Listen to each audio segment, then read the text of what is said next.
the Labour Party is increasingly in a mess. And I just think it's a distraction technique, which this government is doing more and more of. If we'd had digital ID, it would have been horrendous. Look what the Canadian government did to the truckers. Ed Miliband is the likely candidate to take over from Keir Starmer if there was an internal election today. Well, to discuss this and many other matters is our regular pundit. I think I'm going to call you pundit today. It's Nick Buckley, MBE. How are you? I'm good, thank you. That it? You don't sound happy. Cheer up, mate. No, I'm trying. I didn't mean to depress you with my introduction. I'm trying to work out the best position in the smaller screen, so you sort of caught me off guard. And you did make me laugh with the intro when you said the coalition of the witless. That actually made me laugh. Thank you very much. You're a tough audience, so if you're laughing, hopefully others will be chortling around the country, around the world. Just briefly, tell us why you've got an MBE. 2 decades of charity work, working with young people on the streets, getting homeless people off the streets. So charity work. That's a pretty noble thing to do. I noticed that in your own description, which will come back on in a moment, you just put Nick Buckley. That's modest. If I was an MB, I'd tell everyone. I have it in my email, not my email, my social media, just so people know they've got the right Nick Buckley. But who cares, really? Who cares? I mean, it was lovely to get it. It was a wonderful day when I found out I was getting an MBE being awarded, from the country that I love, that I've tried to improve. And it was a wonderful experience to be awarded it. But, there's more important things in life. Who gave it to you, by the way, if I can ask? It was during COVID, so there was no presentation. And after COVID, 2 years later, I got a letter saying, we're now going to try to do the backlog. And there's thousands of people on the backlog. Please bear with us. So I wrote back to them saying, put it in the post. I don't, let's get the numbers down. Put it in the post. I don't need to have it presented. So the local representative of the royal family, the Lord Lieutenants, I can't remember. Yeah, it's Lord Lieutenant. That's what the Lord Lieutenant came to my house and presented it to me. That's really impressive. Modesty again. Well, don't be modest with your views. Quite a lot to talk about. I think the big picture here is the Labour Party is increasingly in a mess. They're meant to be governing the country, but instead they're showing they can't even govern themselves. All kinds of disputes, arguments, moaning, criticism. Let's start with a fairly big one, and that is the endless difficulty, I think, that this man here, Keir Starmer, seems to be having with keeping his party in order. This is actually a speech he's doing about digital ID. It's crazy in my view. I've demonstrated against it. He's claiming that digital ID, and they're not cards, it's just digital ID, will somehow stop the hordes of boat people coming across who throw their passports and papers in the sea from coming across. But there's a clue in what they're already doing, Nick. How on earth is some digital ID going to deter someone who's willing to come here illegally and willing to work here illegally, doing so illegally to an employer who's willing to employ them illegally? I don't get it. There's 2 points to this. The first point is these governments have wanted digital ID for a long time now. Tony Blair was trying to get us to have ID cards 30 years ago. May not have been 30 years ago, maybe less. Anyway, he wanted it. And Starmer knows digital ID will do nothing for the things they're talking about. But for the general public, it sounds fantastic. It sounds futuristic, and the normal person on the street might be thinking, do you know what? This might work. This might cut down crime. This might stop people getting boats, coming to the country, working like you say, working illegally. And I just think it's a distraction technique, which this government is doing more and more of. Distraction technique to push things further and further down the road in the hope something good happens to them along the way. It's all distraction. Didn't please the people who went on the demonstration. I went on myself quite recently in London. These folks are pretty angry. This is on Oxford Street. There wasn't any violence, actually. That's Rose Diamond there in the foreground, the lady with black hair. She's heavily involved in the organization of it. And they marched all the way down to Downing Street. There were speeches there, and there was an effigy of Starmer with very rude pronouns, which I can't read out, but autoeroticism was suggested. So I won't use a stronger phrase than that. Yeah. And these people were marching, and actually, I'm proud to say there's quite a few presenters from the station and staff from the station were there. They were welcome to be there. But digital ID doesn't seem to serve any useful purpose, but it can serve a very sinister one, because I think you and I both believe they need digital ID to carry out their world domination, their control of problem thinkers and speakers. They could use digital ID to stop you from buying food that they don't want you to eat, or making a journey they don't want you to make. No, absolutely. If I'd had this conversation 10 years ago, I probably had a different opinion then. I think my opinion would have been 10 years ago, what's the harm? If you're not a criminal, what's the harm? This is going to make it more difficult to be a criminal. It won't stop it, but it'll make it more difficult. It'll save money on the admin throughout government. It will cut down on fraud. There'll be lots of good things we can do for that. COVID changed my mind on lots of things. Living through COVID and what our so-called democratic government did to us, and what they wanted to do even more of, but we stopped them. If we'd had digital ID, it would have been horrendous. Look what the Canadian government did to the truckers. Closed down all their bank accounts. If we give the government this power... Did they actually do that? In Canada, yes. Don't you remember that? The truckers that were campaigning and blocking streets, the government forced the banks in Canada to close all their accounts down. Amazing. So, how do you live with no bank account? And that's what this government might be an idiot, but would this government use these things as evil? I don't know. Would the next government use it for evil? I don't know. But eventually we'll get a government that will use this for evil to control us. You're buying far too much alcohol, Mr. Opic. Therefore, with your credit cards now and bank cards, you're barred from buying alcohol. You've not paid, this happens in China, you've not paid your taxes on time. You now cannot buy a train ticket. 100,000 people in China every year are stopped from buying train tickets because they've not paid their taxes on time or the government money. I don't want any government to have this control over my life. I have to say, you mentioned Canada. Mark Carney fills me with dread. He used to be head of the Bank of England. He's a complete amateur when it comes to politics. I've been involved from my first full-time political job for 40 years. And there he goes, becomes head of the Canadian government. He's got no qualms about any of this. He thinks there's a climate crisis. I actually think the climate crisis question is an intelligence test. If a politician thinks that human beings are wrecking the climate, then they're not fit to be in politics. But he's been going on about it. And I've heard all kinds of horrendous things that they're doing to restrict your freedoms in Canada. I really used to like Canada. I even thought about moving there, but I wouldn't go there under Carney. No, I mean, Canada's turning into a basket case, has been now for well over a decade. But for Carney himself personally, why did we have the governor of the Bank of England, who we didn't know this at the time, but who had political ambition? Yeah. Which means he buys into certain stuff, which means he has certain political ideologies. Anybody in that higher echelons of politics have ideologies about what they want. He should have been independent of all that, being a governor of the Bank of England. And he wasn't, because all these things seep into your choices. And we wonder why the Bank of England is failing. One of the reasons will be he led it for a long time. Yeah, I've just not got much time for him. But incidentally, one of the other total ironies of the whole climate nonsense is that we import everything from China. And they've got these massive big ships which come in. And there's one of them. Huge ships, very sophisticated. Some of them, I suppose, fairly green.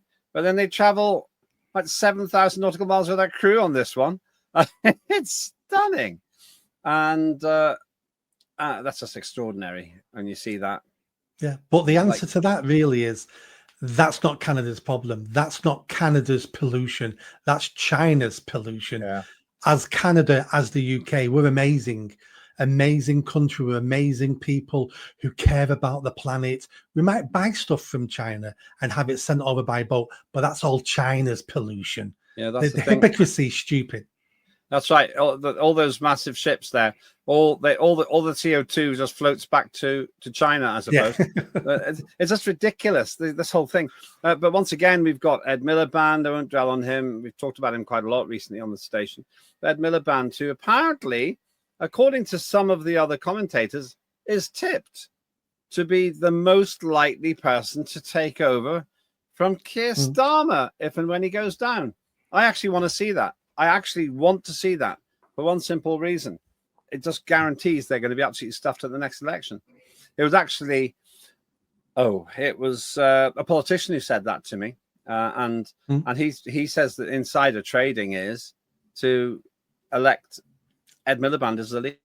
Well, up there, you're back. Yeah, I mean, I was here all the time. You just couldn't handle the truth. Your face was a picture there. It was like, I thought, are you really that shocked about Ed Miliband taking over?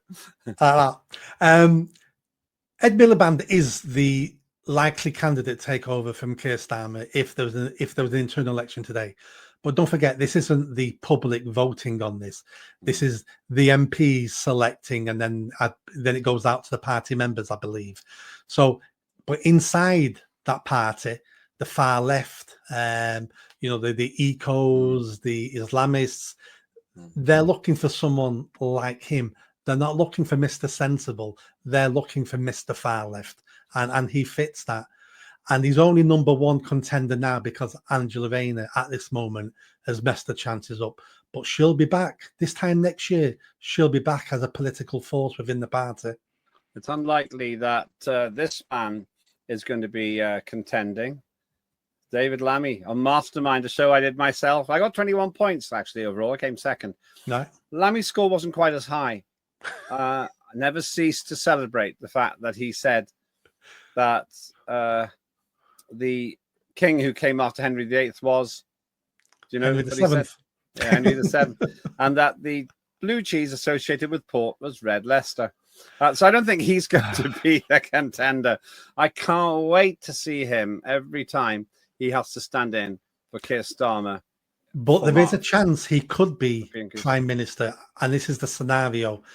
Keir Starmer, God forbid, drops dead. So automatically, because he is deputy, he's deputy prime minister, he will be interim prime minister while the party sorts themselves out and votes somebody in.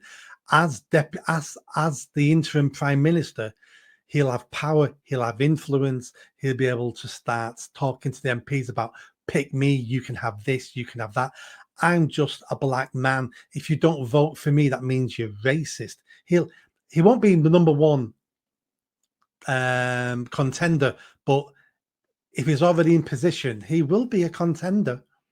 Extraordinary. Yes. Well, all I'm saying is he's no mastermind, as he proved at the time. We'll take a break in a minute, but I just wanted to say, just so that we don't come back to it. So we've got the environmental nonsense going on. We've got internal bleeding, really, politically in the Labour Party at the moment. We've got an ever more shaky prime minister. Is there, I mean, maybe you haven't heard, but is there internal planning and playing? We know that the mayor of Manchester, whom you stood against, Andy Burnham, he clearly threw his hat in the ring. Was he premature? I don't think he had a choice. I think he's been biding his time for 7 years up in Greater Manchester, waiting to be the king across the water. And he's waited and waited and waited. But Labour are falling so far in the polls. I think he decided it's now or never, because Labour's not going to win the next election. And if I don't make my move now, then there's never going to be another opportunity. So I think he had to give it a go, and it failed. But we will see. I still think he's probably the biggest threat to everyone else. because he's probably the most competent candidate. But that's why none of his rivals who are in Parliament actually want him back in Parliament, because he is the king across the water. Another big problem, which is just going to be running for 100 years, is the giving away of the Chagos Islands. Beautiful looking place, never been there. Quite low lying, got an airport on it somewhere. Why have we given it back?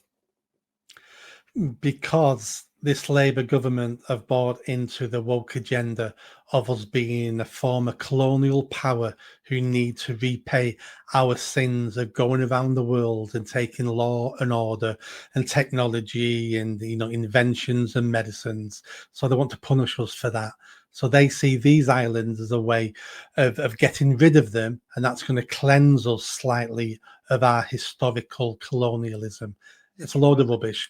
And you said at the beginning that we're giving these back to Mauritius.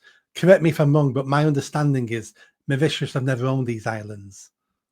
Yes, I'm not 100% clear on the backstory, but I do know that these islands are in the Commonwealth, which basically means what we've said is, or not us, I'm not owning this, what the Labour Party, with their wokery, has said, and by the way, David Miliband demanding reparations for the sins of the imperial past. They've said, not only can you have these islands, but we're going to pay you to take them. What a deal. Hey, come and live in my house, Nick, and I'll pay you to do it. I mean, it's just ludicrous. They didn't even have a referendum. They didn't ask the people of Chagos what they wanted.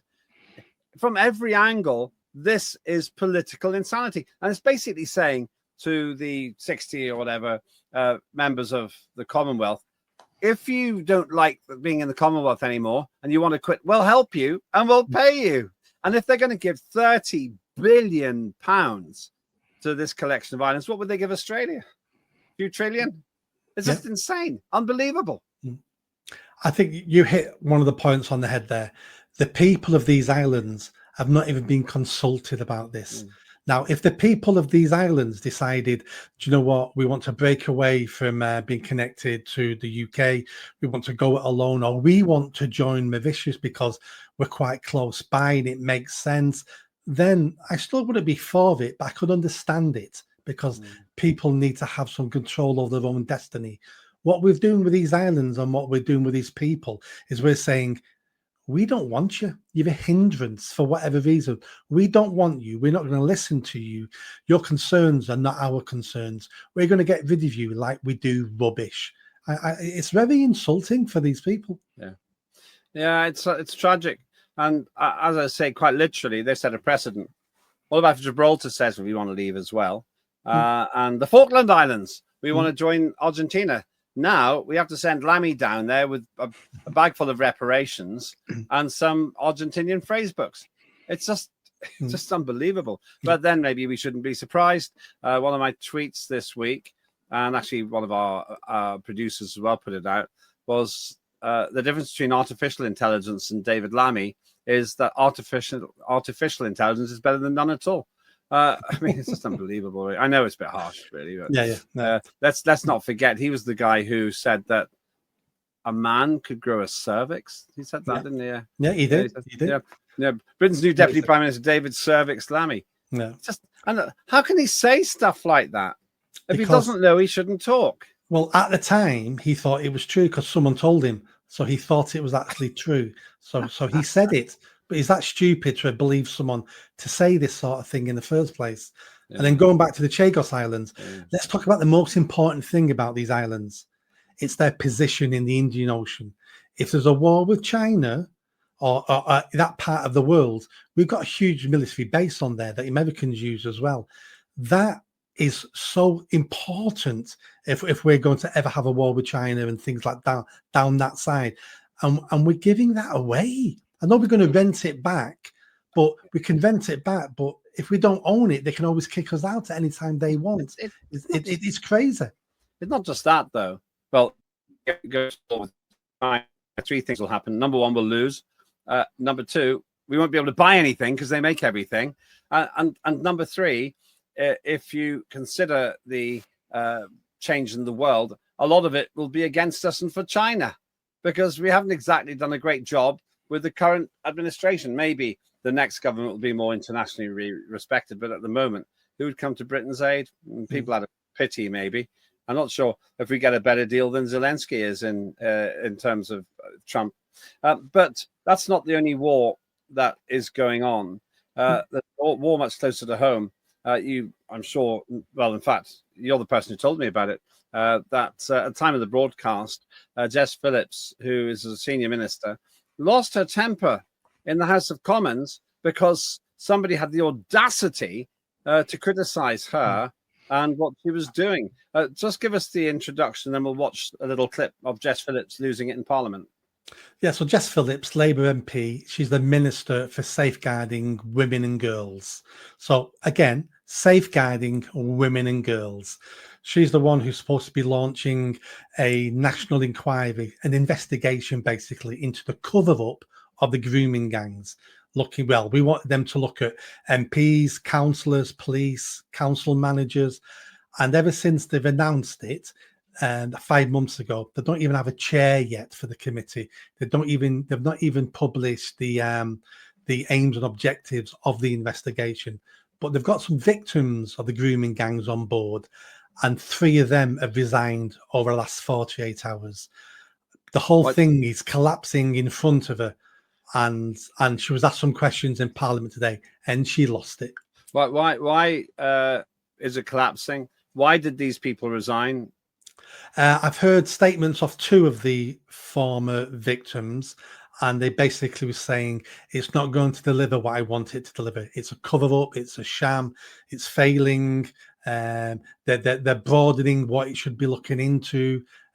Basically, they're muddying the water of this investigation, just like all the other reports into this, so it never gets to the truth. So them 3 resigned, and there was, I think it was a former judge who was in the top 2 of leading this investigation, and she's just taken her name out the hat now, going, I'm not getting involved in this. That's incredible. Let's have a look at what Jess Phillips did. If you're watching this live, it happened really recently. But if you're watching it in the archive, by the time you watch this, there's even a chance that she'll have resigned. This isn't the kind of behaviour you'd expect from a Minister of State. Thank you, Mr. Speaker. The cover-up continues. We have a Prime Minister who never wanted a national inquiry. We have a Minister who never wanted a national inquiry. And we have the Labour backbenchers who never wanted a national inquiry. So does the Minister agree with me that the victims of these horrific crimes will never get the justice they deserve as long as we have a Labour government in charge? Minister. It's quite impressive that you would stand up and say that after a grooming victim stood up and spoke on these benches. But, you know, I've learnt to expect it. When the honourable gentleman stands up and talks about cover-up, I understand that or maybe he's doing it for clicks, I don't know, but I understand that he thinks he's doing, you know, God's work in fighting this. The level of bad faith, the idea that it's easy to find a chair or easy to find people who want to step forward and take part in this process when it is mired in, I have to say, political point scoring like he just did. I have to say, I think that he should really question his own morality. Sarah Russell. What a ridiculous, childish outburst. Lee Anderson, the Reform MP, who was asking the question, is one of the most impressive in Parliament, I think. What did you make of what you saw there? Lee Anderson had a great point. She voted against a national inquiry. The Labour Party voted against a national inquiry. So did the Prime Minister. And now they're having to do it anyway. We know what they want. They don't want a national inquiry. The Labour Party will never, ever investigate this to the level we want them to, because they know the answers. They know if they investigate this, what comes out potentially can destroy the Labour Party forever. When it comes out that local councillors were involved in the rapes, when it comes out that other local councillors covered it all up for votes, when it comes out that Labour MPs over many decades knew what was going on and kept quiet and turned a blind eye for votes, when all that comes out, when we find out that Labour Party quashed police investigations and told the police to look a different way and told councils to look a different way, when all this comes out, it's the end of the Labour Party. Hence why the Labour Party will never, ever investigate this. Well, they might be forced to. Interesting you should say that. I feel we need to remind ourselves, something we're covering on other shows as well, that Sadiq Khan's in very hot water. He was accused of turning a blind eye to rape gangs in London, despite real credible evidence of horror assaults. It's said that he was told about them, but he refused to engage. That's a very bad look for the mayor. It's predictable. Every city, every large town in this country has or had a problem with the grooming of poor white girls. Everywhere in the country has had or got this problem. And Sadiq Khan wants us to think that the biggest place in the country doesn't have a problem with the grooming of children. We know they have. He does, like all Labour politicians, he doesn't want to admit it, because if he admits it, he then has to investigate it. If he investigates it, it will then show that predominantly it's a Muslim problem and predominantly it's a Pakistani Muslim problem. And he cannot admit that because he only gets elected by the Muslim bloc vote. And if they turn against him, he's out of power. This is all politics. This is all, we've sacrificed our children on the altar of multiculturalism. And that's what all these Labour politicians have done. And some Tory politicians as well. Why do you think the Tories didn't investigate this when they were in power 14 years, knowing it will damage Labour? Why didn't they do it? Because they know at a much lower level, they're damaged by this as well. It's a horrendous situation. I was appalled at the extent to which all the main parties are mired in these exploitative sexual situations, including the Lib Dems. They weren't immune to it. We shall see what happens there. But I don't think the country is going to accept the bleating excuses of Labour. This is a dark stain on this country. And there are many who say literally hundreds of thousands of girls in particular were ruined by this systematic organized raping. I remember when I first heard about it, actually, I was a member of parliament in Montgomeryshire in Wales. And I heard that a girl had really suffered at the hands of this sort of organized activity. That was 20 years ago. I had no idea that this was something which was pervasive. It was endemic. It was actually a real pandemic of sexual deviancy. Well, we shall see what happens on that one.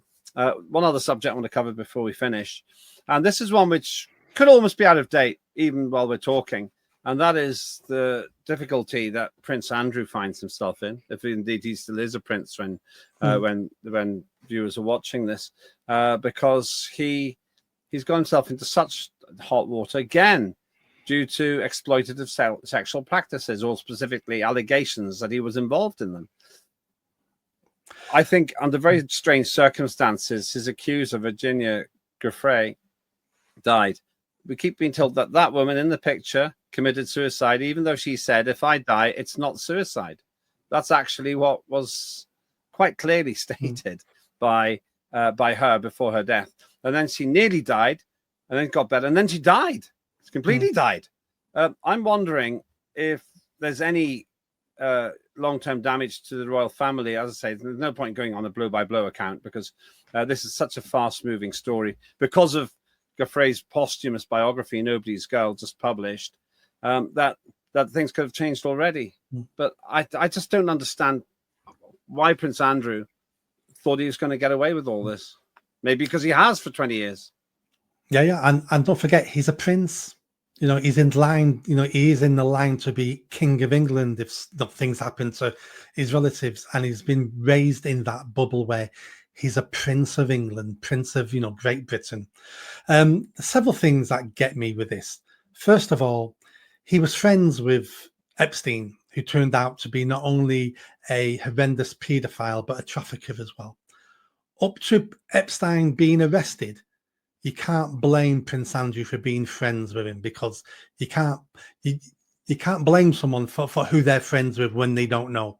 But once he was arrested for paedophilia and for trafficking, that should have been the end of the friendship, but it wasn't. If I find out tomorrow, Lembit, that you're involved in that, I know you're not, but I wouldn't come on your show again. That would be the end of our friendship. That's what he should have done with Epstein, but he didn't. He stayed friends with him. He stayed at his house. Fergie was friends with him, and it's like the friendship stayed. That for me is a big, huge black mark. Then he had that interview with that reporter. I forgot who the reporter was now. Emily Maitlis. That's the one. Yeah. And the things he said there, you could see he has no concepts of reality. He has no concepts of what people will think about him when he answered those questions. And it's a bit like when Michael Jackson said, "Yes, I let little boys sleep in my bed." It's like, Michael, what are you talking about? And he did exactly the same sort of thing where he had no concept. He should be, well, he's now dropped as a royal. He should be dropped as a royal. He probably should have his title stripped from him, because he's nothing but an embarrassment now. And if he disappears from public life, that could be the end of it. And the royal family probably won't be damaged any more than they are. But if more things keep coming out, the Queen didn't want to do this to him, because I believe he was the Queen's favourite son. The Queen should have got rid of him, many years ago. Very difficult to say that to a mother, though. Yeah, of course. Very difficult to say that to a mother. Of course it is, but she was more than a mother. I'm not saying she shouldn't have loved him and she shouldn't have had him, and seen him. Of course she should have done. I'm saying, as the monarch, with this country's reputation, she should have axed him, but she didn't. But maybe that's happening now. I doubt whether he'll be on Mastermind either. The still here we see is of the Emily Maitlis interview with Prince Andrew, which apparently he thought had gone rather well. He claimed he didn't sweat. Yes. The deceased, that's Giuffre, was apparently paid $15,000 for providing sexual services to Prince Andrew. I think the problem I've got with this is that he basically has acquitted himself so badly, and I wonder, is there any way that he could have handled it better? If he did do those things, and they are still allegations, though interestingly, he's spent a reported $12 million paying Giuffre off rather than taking it to court. But if he did do those things, was there a way that he could have handled it better? I'm not sure.